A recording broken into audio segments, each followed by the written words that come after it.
Welcome students, class 12 physics electrostatics example 1.3. Two small sized identical equally charged spheres each having mass 1 mg are hanging in equilibrium as shown in figure. Two small sized identical ரெண்டும் ஒரே மாதிரியாக இருக்கும் equally charged Spears, அதோட mass வந்து ரெண்டுமே 1 mg hanging இன் equilibrium அப்படின்னு சொல்லியிருக்காங்க.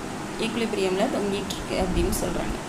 த length of each string, இந்த லென்த்து 10 சென்டிமீட்டர், இதோட லென்த்தும் 10 சென்டிமீட்டர்னு கொடுத்துருக்காங்க. Angle theta is 7 degree with the vertical. இந்த வெர்டிக்கலை பொறுத்து இந்த பக்கம் இருக்கக்கூடிய ஆங்கிள் 7 டிகிரி, இந்த பக்கத்தில் இருக்கக்கூடிய ஆங்கிள் வந்து 7 degree. Calculate the magnitude of charge in sphere. அப்போ இந்த சார்ஜோட மேக்னிடியூடு நம்ம ஃபைண்ட் அவுட் பண்ணணும் அப்படின்னு கொடுத்துருக்காங்க question. When spheres hanged vertically, if spheres are neutral theta equal to 0 degree. இப்போ ரெண்டு ஸ்பியர் நம்ம தொங்க விட்டுருக்கும்போது இதுவும் நியூட்ரல் இதுவும் நியூட்ரல், சார்ஜே இல்லைன்னு சொன்னால் ரெண்டுமே ஒட்டி இருக்கும். அப்போ தீட்டா வந்து 0வாக இருக்கும். இஃப் ஸ்பியர்ஸ் ஆர் பாசிட்டிவ், ரெண்டுமே பாசிட்டிவ் அப்படிங்கிறதுனால ஒன்றோட ஒன்று ரிப்பல் பண்ணும். இது இந்த பக்கம் போகும், இது இந்த பக்கம் போகும். அப்போ வெர்டிக்கலை பொறுத்து இங்கே 7 டிகிரி ஃபார்ம் ஆகுது, இங்கே வந்து 7 டிகிரி ஆங்கிள் ஃபார்ம் ஆகுதுன்னு சொல்லி கொடுத்துருக்காங்க. இந்த பேசிக்கான விஷயம் நம்ம புரிஞ்சுக்கிட்டு தான் இந்த சம் உள்ளே போகணும். கிவன் டேட்டான்னு பார்க்கும்போது இந்த ஸ்பியரோட மாஸ் வந்து 1 mgன்னு கொடுத்துருக்காங்க. அதை மீட்டராக மாற்றுறதுக்காக 1/1000, அதை ஈக்குவல் டு 10⁻³ மீட்டர்னு எழுதியிருக்கோம். தீட்டா வந்து 7 degree with vertical. Length L வந்து 10 சென்டிமீட்டர், மீட்டராக மாற்றுறதுனால 10/100 equal to 1/10 equal to 0.1 metre. இந்த ஜி கிராவிடேஷன் வந்து 10 மீட்டர்/செகண்ட் ஸ்கொயர்டுங்கிறது இங்கே கொடுத்துருக்காங்க. இப்போ ஃபிகர் பார்த்தீங்கன்னா முதல்ல ஃப்ரீ பாடி டயக்ராம் வந்து நமக்கு தெரியணும்.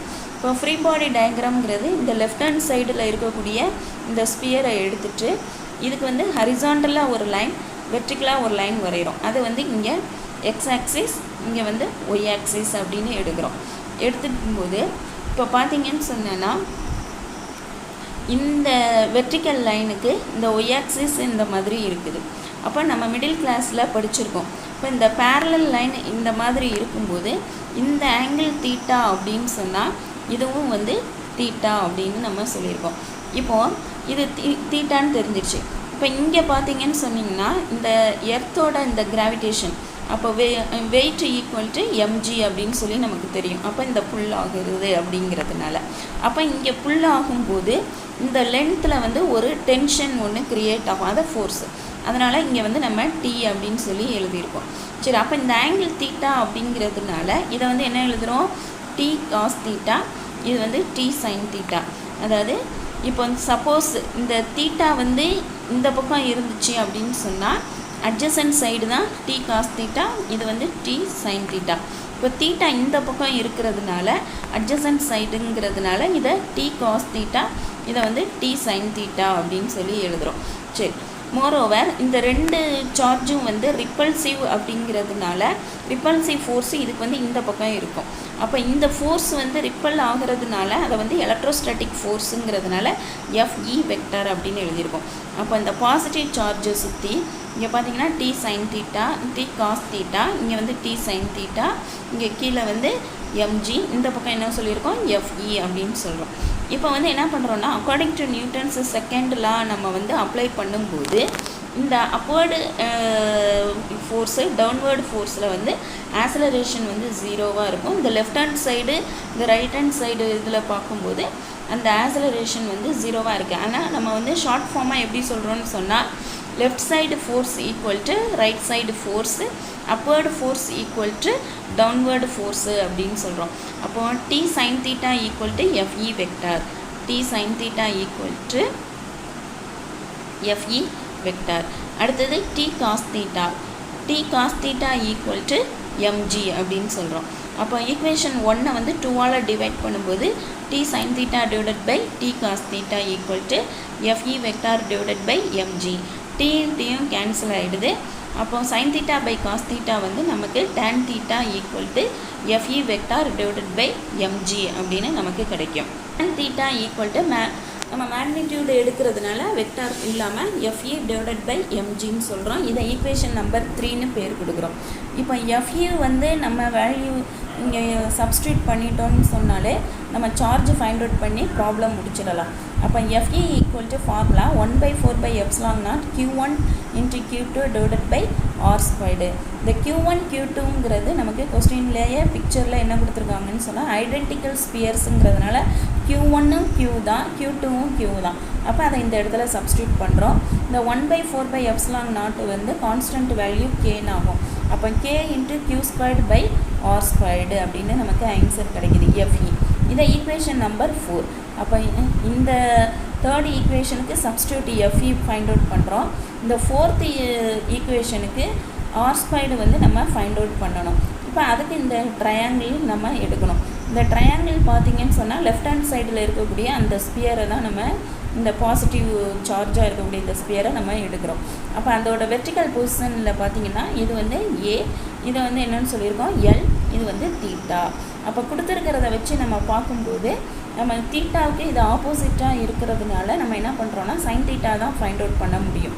அப்போ sine theta equal to A divided by L அப்படின்னு சொல்லி போடுறோம். ஏன்னா இது வந்து இந்த இடத்துல ரைட் ஆங்கிளாக இருக்கிறதுனால ஹைபாட்னியூஸ் போடுறோம். இப்போ sine theta equal to A by L அப்படின்னு வரும். அப்போ A ஃபைண்ட் அவுட் பண்ணோன்னா A equal to L sine theta. அப்போ இந்த சைடு என்ன இருக்கும், ஒரு ஸ்பியர் இருக்கும். அப்போ அதோட டிஸ்டன்ஸ் வந்து A. அப்போ distance between the two charges இல்லைன்னா distance between two spheres equal to ஆர்னு சொல்லியிருக்கோம். அப்போ ஆர் ஈக்குவல் டு 2A அப்படிங்கிறதுனால இங்கே ஆர் ஸ்கொயர்டு இருக்கு இல்லையா, அப்போ இங்கே என்ன பண்ணணும் அப்படின்னு சொன்னால் 2A ஹோல் ஸ்கொயர்டு.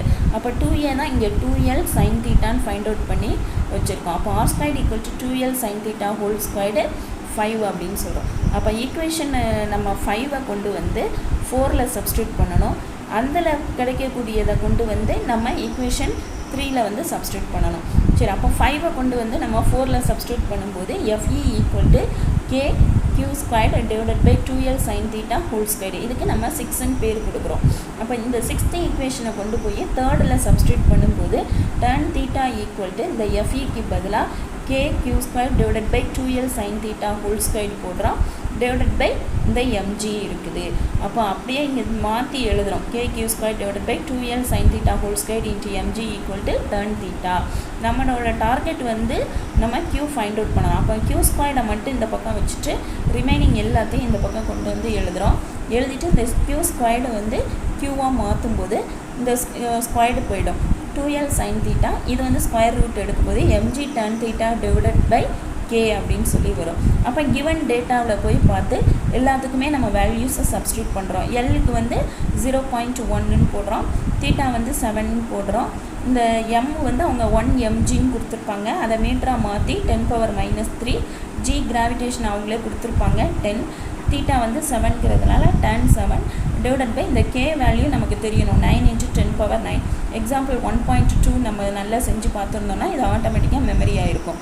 இப்போ இதை வந்து சப்ஸ்டியூட் பண்ணிவிட்டு இந்த 10⁻³ கீழே கொண்டு வரும்போது 10⁻12ன்னு மாறிடுது. இந்த ஹோல் இதை எப்படி எழுதுவோம்னா இந்த 9 வந்து 3 ஸ்கொயர்டனும் இந்த 10⁻12 வந்து 10⁻6 ஹோல் ஸ்கொயர்டுன்னு எழுதலாம். அப்போ அது என்ன ஆகும், 3 × 10⁻6 ஹோல் பவர் ஸ்கொயர்டுன்னு எழுதலாம். அப்போ அந்த ஸ்கொயர் ரூட்லேருந்து ஆட்டோமேட்டிக்காக வெளியில் எடுத்துட்டோம்னா 2 × 0.1 × sin 7 degree divided by 3 × 10⁻6 square root of 10 × tan 7 degree அப்படின்னு சொல்லி வரும். இப்போ அதை அப்படியே இங்கே எழுதிட்டு இப்போ sin 7 degree அப்படிங்கிறத வந்து நம்ம லாகரிதம் புக்லேருந்து ஃபைண்ட் அவுட் பண்ணணும். 0.1219 இருக்கும். tan 7 வந்து 0.1228 அப்படின்னு ஃபைண்ட் அவுட் பண்ணுறோம். அதை இந்த இடத்துல வந்து சப்ஸ்டியூட் பண்ணுறோம். இப்போ 0.2வையும் 0.1ஐயும் மல்டிப்ளை பண்ணி 0.2ன்னு போட்டு இந்த வேல்யூஸை சப்ஸ்டியூட் பண்ணியாச்சு. இப்போ 0.2வையும் இதையும் மல்டிப்ளை பண்ணோம். அதாவது 2ஆல் ஜஸ்ட் இந்த நம்பரை மல்டிப்ளை பண்ணிவிட்டு இந்த பாயிண்ட்டுக்கு அடுத்து எத்தனை டெசிமல் இருக்குதுன்னு பார்க்கணும். இங்கே 4 இருக்குது, இங்கே 1 இருக்குது, 5. அப்போ இங்கேருந்து கவுண்ட் பண்ணணும் 1 2 3 4. அப்போ இங்கே 0 சேர்த்து இந்த இடத்துல பாயிண்ட்டு வைக்கிறோம். இப்போ இதை வந்து 10ஆல் மல்டிப்ளை பண்ணும்போது லாஸ்ட்டாக இந்த இடத்துல 0 சேர்க்குறோம். சேர்த்துட்டு பாயிண்ட்டுக்கு அடுத்து எத்தனை டெசிமல் இருக்குன்னு பார்க்குறோம். 1 2 3 4ன்னு இருக்கும். அப்போ இங்கே 0 இருந்ததுன்னு சொன்னால் 4 டிஜிட் வந்து லெஃப்ட் மூவ் ஆகணும். அப்போ 1 2 3 4 அப்போ 1.228ன்னு வரும். இப்போ இந்த ஸ்கொயர் ரூட் ஃபைண்ட் அவுட் பண்ணோன்னா நம்ம அந்த மிடில் கிளாஸஸில் நமக்கு சொல்லிக் கொடுத்து அந்த மெத்தடாலஜியை யூஸ் பண்ணுறோம். 1.228. அப்போ இங்கே 1ன்னா இங்கேயும் 1 போட்டு 1 போடுறோம். அடுத்தது 2 நம்பராக கீழே இருக்கணும். இங்கே 22 மேலே உள்ளதை 2ஆல் மல்டிப்ளை பண்ணுவோம். இங்கே வந்து எதால் பண்ணணும்னு பார்க்கணும். இங்கே 2 போட்டோன்னு சொன்னால் இங்கேயும் 2ஆல் மல்டிப்ளை பண்ணும்போது ஆன்சர் வந்து 40 சம்திங் வந்துடும். அப்போ நம்ம 1ன்னே போடுறோம். இப்போ 1ன்னு போடும்போது 21. இப்போ பேலன்ஸ் வந்து 1. அடுத்து 2 நம்பர்ஸ் எடுக்கணும். 180 அதுவும் போகாது. அப்போ திரும்ப 2 0 சேர்க்குற மாதிரி இருக்கும். அப்போ இங்கே வந்து இந்த 1.1 வந்து என்ன பண்ணுறோம், 2ஆல் மல்டிப்ளை பண்ணி 22ன்னு போட்டு இங்கே என்ன வரும்னு ஃபைண்ட் அவுட் பண்ணோம். அப்போ ஓரளவுக்கு நம்ம என்ன பண்ணலாம்னு சொன்னால் கெஸ் பண்ணி இங்கே 1.228ங்கிறது 1.21 அப்படின்னா 11th டேபிள் அப்படிங்கிறதுனால 1.1. அப்போ அந்த 1.1 இங்கே நம்ம எடுத்துகிட்டு வந்துடலாம். அப்போ இதையும் 1.1ஆல் மல்டிப்ளை பண்ணும்போது அதை 3 × 10⁶ இருக்குது. அப்போது அதை மல்டிப்ளை பண்ணுறதை விட இதை வந்து 3ஆல் வந்து என்ன பண்ணிடலாம், டிவைட் பண்ணிடலாம். அப்போ சாதாரண 4th ஸ்டாண்டர்ட் டிவிஷனில் இதை பண்ணுறோம். அப்போ 0.0248ன்னு இருக்குது. ஃபஸ்ட்டு பாயிண்ட் வச்சுக்கிறோம். அதுக்கு அடுத்ததான் இங்கே 0 இருக்குது. அப்போ மேலே 0 சேர்க்குறோம். அப்புறம் 2ங்கிற நம்பர் பார்க்குறோம். அது 3ஐ விட சின்ன நம்பருங்கிறதுனால 0 போட்டுட்டு திரும்ப 4 பார்க்குறோம். அப்போ 24. இப்போ 8 3s are 24ன்னு வரும். அடுத்தது 3 கீழே இறக்கி 1 3 is 3ன்னு போடுறோம். அப்புறம் நெக்ஸ்ட்டு 8 கீழே இறக்குறோம். 2 3s are 6ன்னு வரும். பேலன்ஸ் 2 வரும். 0 சேர்த்து 6 3s are 18ன்னு வரும். அப்போ இந்த இதை வந்து அப்படியே இங்கே கொண்டு வரோம். 0.00813 × 1.1 divided by 10⁶. இப்போ இதை வந்து 813 × 11ன்னு சொல்லி மல்டிப்ளை பண்ணுறோம். மல்டிப்ளை பண்ணும்போது நமக்கு ஆன்சர் என்ன வரும் அப்படின்னு சொன்னால் 8943ன்னு வரும். இப்போ பாயிண்ட்டுக்கு அடுத்து எத்தனை டெசிமல் இருக்குதுன்னு பார்க்கும்போது இங்கே 5 இருக்குது, இங்கே 1 இருக்குது, 6 இருக்குது. அப்போ லெஃப்ட் சைட்லேருந்து கவுண்ட் பண்ணணும். 1 2 3 4ன்னு இருக்கும். 2 0 போட்டு இங்கே வந்து பாயிண்ட் சேர்க்கிறோம். டிவைடட் பை 10⁶ அப்படின்னு வந்துடுது. இப்போ ஆன்சர் நம்ம எப்போதுமே ஒரு டெசிமலில் வந்து நம்ம கொடுக்கணும்னு சொன்னால் இந்த பாயிண்ட் வந்து 3 டிஜிட் மூவ் ஆகி இந்த பக்கம் வரணும். இப்போ வரணுன்னா நம்ம என்ன பண்ணலாம், 1000ஆல் மல்டிப்ளை பண்ணி 1000ஆல் வந்து டிவைட் பண்ணலாம். அப்போ இந்த நம்பரை 1000ஆல் மல்டிப்ளை பண்ணும்போது இந்த பாயிண்ட் வந்து இங்கே மூவ் ஆகுது. 8.943 × 10⁻⁻6 டிவைடட் பை இந்த 1000 வந்து 10⁻3 ஆகும். அப்போ நெக்ஸ்ட்டு ஸ்டெப்பு வந்து இந்த 10⁻3 மேலே போகும்போது 10⁻−3 ஆகும். இந்த ரெண்டும் பண்ணும்போது ஆட் பண்ணும்போது 10⁻−9 வருது. அப்போ 8.943 × 10⁻9க்கு பதிலாக நானோன்னு போட்டு இந்த சார்ஜ் ஃபைண்ட் அவுட் பண்ணுறதுனால அதோட யூனிட் வந்து கூலும்னு சொல்லி ஆன்சர் கொண்டு வந்து முடிக்கிறோம். இப்போ பார்த்தீங்கன்னு சொன்னால் அவங்க கேட்டிருக்கிறது மேக்னிடியூட் ஆஃப் சார்ஜ் அப்படின்னு சொல்கிறோம். அப்போ ஃபஸ்ட்டு நம்ம என்ன பண்ணணும்னு சொன்னால், அதாவது அது வெர்டிக்கலாக இருக்கும்போது சார்ஜ் வந்து நியூட்ரலாக இருந்தால் அங்கே வந்து ஆங்கிளே இருக்காது. ரெண்டுமே பாசிட்டிவ் சார்ஜாக இருக்கிறதுனால ஒன்றோட ஒன்று ரிப்பல் ஆகும்போது அப்போ வெர்டிக்கலை பொறுத்து ஆங்கிள் வந்து தீட்டா வந்து 7 சொல்லி ஃபார்ம் ஆகுது. அப்போ கிவன் டேட்டா எழுதி நம்ம என்ன பண்ணணும்னா ஃப்ரீ பாடி டயக்ராம் வந்து வரையணும். வரைஞ்சிட்டு அப்போ இந்த தீட்டாவை வச்சு இது வந்து டி காஸ் தீட்டா, இது வந்து டி சைன் தீட்டா, இது வெயிட் வந்து கீழே வர்றதுனால எம்ஜின்னு போடுறோம். இது ரிப்பல்சிவ் ஃபோர்ஸுங்கிறதுனால அந்த எலக்ட்ரோஸ்டாட்டிக் ஃபோர்ஸுங்க அங்கே ஃபார்ம் ஆகிறதுனால எஃப்இ அப்படின்னு சொல்லி எழுதுகிறோம்.